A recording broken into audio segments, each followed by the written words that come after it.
Hello అండి అందరికీ welcome back to my channel. ఇప్పుడు నేను ఇస్తున్న టీజర్ రివ్యూ దండోరా ఇప్పుడే చూడడం జరిగిందనమాట. ఫస్ట్ నేను కాస్ట్ గురించి మాట్లాడతానండి.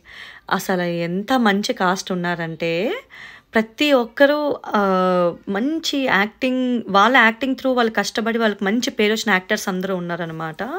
చాలా బాగా అనిపించింది. శివాజీ గారు, నవదీప్, బిందు మాధవి, నందు, రవికృష్ణ గారు ఉన్నారు, Monika Reddy short films through ఇట్లా షణ్ముఖ్ గారితో యాక్ట్ చేసి ఫేమస్ అయిన అమ్మాయి. ఈ మధ్యన ఎన్ని సినిమాల్లో వస్తుందో ఆవిడ. ఆ అమ్మాయి, రాహుల్ రామకృష్ణ, రాధ్య, అదితి బావరాజు, ఇట్లా what not and the beautiful cost ఉన్నారని చెప్పాలి. ప్లాట్కి వచ్చేసరికి నాకు అర్థమైంది ఏంటంటే, పల్లెటూరులో పుట్టి పెరిగి బయటికి వెళ్ళిపోయిన వాళ్ళు ఎట్లా అయినా at the end of the life ఒక డెడ్ బాడీ అయినా వాళ్ళ ఊరికి తీసుకురావాల్సిందే, ఇక్కడే పుట్టాం ఇక్కడే పెరిగామంటూ నాకు తెలిసి ఒక ఊరు, ఆ ఊరికి ఉన్న ప్రత్యేకత, ఆ స్పెషాలిటీ అన్నట్టు నాకు అర్థమైంది. ఎగ్జాక్ట్గా రివీల్ చేయలేదు, నాకు అర్థమైంది, నేను చెప్పాను అనమాట. సో ఇందులోని ఒక సర్పంచ్ ఉంటారు కదా, అట్లా సర్పంచ్ కింద నవదీప్ గారు యాక్ట్ చేసినట్లు అనిపించింది. నవదీప్ గారు యాక్టింగ్, ఆ ఎటకారం, ఆ కోపం అన్నీ ఆయన నవరసాలు పండించగలరండి ఆయన.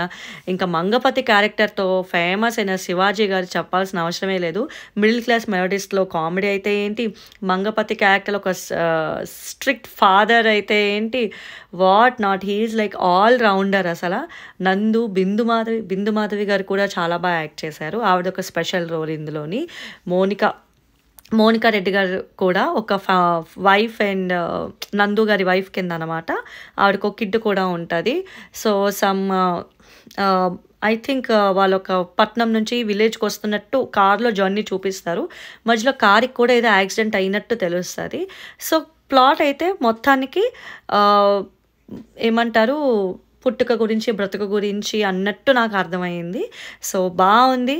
టీజర్ అయితే చాలా బాగుంది. ఎడిటింగ్ అయితే ఇచ్చి పడేశారు. ప్రతి ఒక్కరు కూడా కథనంకి తగ్గట్టు వెళ్ళారు. అండ్ రవికృష్ణ గారు కూడా ఒక కాలేజ్ అబ్బాయి కింద, లేదా ఇంటి పక్కన ఉన్న అబ్బాయి కింద అట్లా వేరే అమ్మాయిని ఎట్లాగా లైన్ వేసి ప్రేమిస్తారు, అలాంటి ఒక క్యూట్ లవ్ స్టోరీ ఉన్నట్లు నాకు అనిపించింది. సో డెఫినెట్గా మూవీ అయితే ట్రైలర్ రాగానే నేను మళ్ళీ రివ్యూ పెడతాను. టీజర్ అయితే చాలా బాగుంది, ఎక్కడ డిసప్పాయింట్ చేయలేదు. ఖచ్చితంగా ఇలాంటి మంచి సబ్జెక్ట్స్ వస్తాయి మూవీస్, ఖచ్చితంగా అందరూ కూడా ఇంట్రెస్ట్ చూపిస్తారు.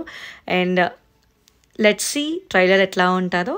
ఇప్పటికైతే ఇది రివ్యూ. నా రివ్యూ నచ్చినట్టయితే don't forget to like, share and subscribe my channel. Thank you.